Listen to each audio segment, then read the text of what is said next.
За всю историю выборов в Таджикистане наблюдатели от ОБСЕ ни разу не признавали их свободными и демократичными. Миссия Бюро по демократическим институтам и правам человека, БДИПЧ, Организации по безопасности и сотрудничеству в Европе, спустя почти 3 месяца опубликовала отчет о прошедших 1 марта в Таджикистане парламентских выборах. Международные наблюдатели пришли к заключению, что у таджикских избирателей на этих выборах не было реальной политической альтернативы, говорится в опубликованном 27 мая отчете миссии БДИПЧ ОБСЕ, сообщает Радио Азоди. Парламентские выборы прошли в обстановке жесткого контроля. Систематические нарушения основных политических прав и свобод не оставили места для политической дискуссии, оппозиция была исключена из политического ландшафта, отмечается в докладе.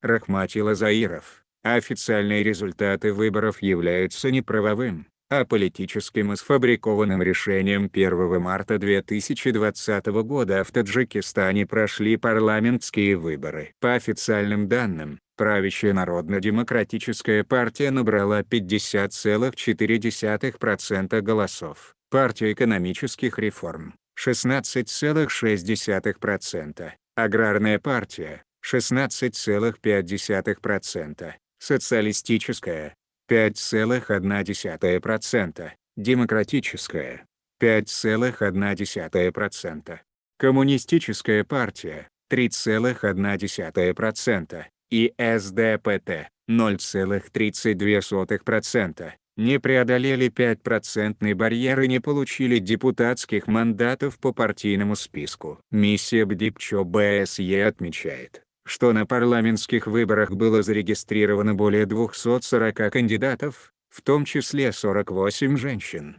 которые боролись за 63 депутатских мандата.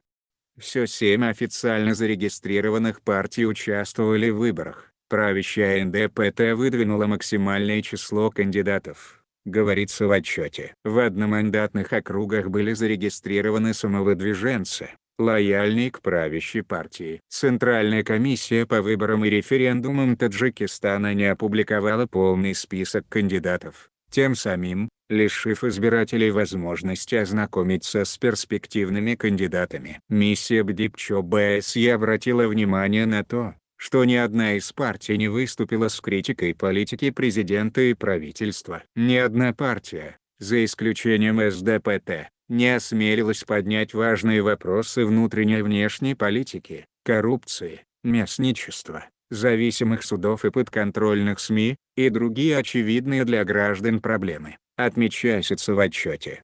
Миссия ШОС признала парламентские выборы в Таджикистане демократичными. В отчете отмечается, что в ходе предвыборной кампании не было дискуссий между кандидатами в депутаты. Частные СМИ довольствовались официальной информацией, в государственное ТВ занималась пиаром главы государства. Международные наблюдатели от ОБСЕ, как и в прошлом, порекомендовали властям Таджикистана в будущем проводить демократические, справедливые, прозрачные и отвечающие международным стандартам выборы, не вмешиваться в деятельность независимых СМИ и исключить нарушения, в частности, семейное голосование, когда одному человеку выдавали несколько комплектов бюллетеней за остальных членов его семьи. За всю историю выборов в Таджикистане наблюдатели от ОБСЕ ни разу не признавали их свободными, демократичными и соответствующими международным стандартам.